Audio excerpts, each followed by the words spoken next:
Sa dulo ng Barangay Balete, nakatayo ang isang lumang bahay na yari sa kahoy at bato, matayog, malawak, at tila kinain na ng panahon. Kahit luma, bantog ito sa buong bayan dahil sa mayamang pamilya Navarro na naninirahan dito. Ngunit mula nang pumanaw ang Don Ramon at ang kanyang asawa sa isang aksidente, nag-iisa na lang ang kanilang anak na si Senyorita Isabel, isang dalagang tagapagmana na bihirang lumabas at halos hindi makitang nakikipag-usap kanino man. Isang araw ng tag-ulan, dumating ang isang babae sa bayan. Basang-basa, may dalang maliit na bag, at may mga matang mapungay ngunit tila walang kinang. Siya'y nagpakilalang Rosa, isang dayo mula sa hilagang lalawigan. Tahimik siya, ngunit mabait, magalang, at tila marunong sa gawaing bahay. Napag-alaman niyang naghahanap si Senyorita Isabel ng bagong katulong. Walang tanong-tanong, tinanggap siya nito.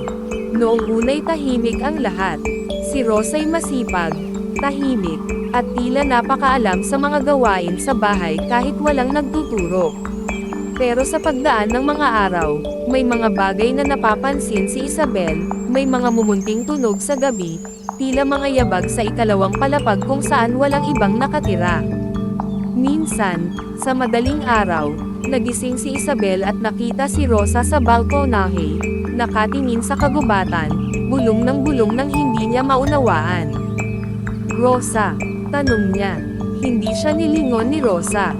At pagdakay biglang naglaho sa dilim. Isang umaga, habang naglilinis ng lumang silid-aklatan, may natuklasang aklat si Isabel, isang talaan ng mga katulong na dumaan sa kanilang bahay. Laking gulat niya nang mabasang may 3 babaeng nagngangalang Rosa na nagsilbi sa kanilang pamilya sa nakalipas na 100 taon. Ang unay nagpakamatay sa banyo. Ang ikalaway nawala sa gubat at hindi na natagpuan. Ang ikatlo'y natagpuang nakalublab sa balon, patay. Lahat ay tila kapareho ang mukha batay sa mga lumang larawan. Lahat ay kapareho ng kasalukuyang Rosa. Kinagabihan, nagpasya si Isabel na sundan si Rosa. Nakita niyang muling lumabas ito at nagtungo sa gubat. Sa kabila ng ulan at dilim, sinundan niya ito, hanggang sa makarating sa isang abandonadong sementeryo. Doon, sa harap ng isang nicho, nakatayo si Rosa, nakaluhod, umiiyak. Hindi pa ako tapos, hindi pa ako tapos, anas nito, ngunit ang boses ay parang hindi boses ng tao, parang maraming boses na nagsasalita ng sabay-sabay. Unti-unting nag-iba ang anyo ni Rosa. Ang mukha niya'y unti-unting natutunaw, nalalaglag ang balat, at bumubulaga ang isang itim na nilalang, may mahabang kuko, mapupulang mata, at ngiting parang bangkay. Napasigaw si Isabel. Tumakbo siya pabalik sa bahay, nanginginig sa takot.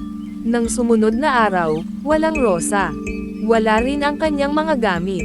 Hinanap siya ni Isabel, ngunit parang hindi ito kailanman dumaan sa kanilang bahay. Walang nakakita sa kanyang pagdating. Wala sa talaan ng mga empleyado. Wala sa mga dokumento. Ngunit bawat gabi, naririnig ni Isabel ang boses na pabulong mula sa banyo. Mas mahigit, hindi pa ako tapos, hindi pa ako tapos.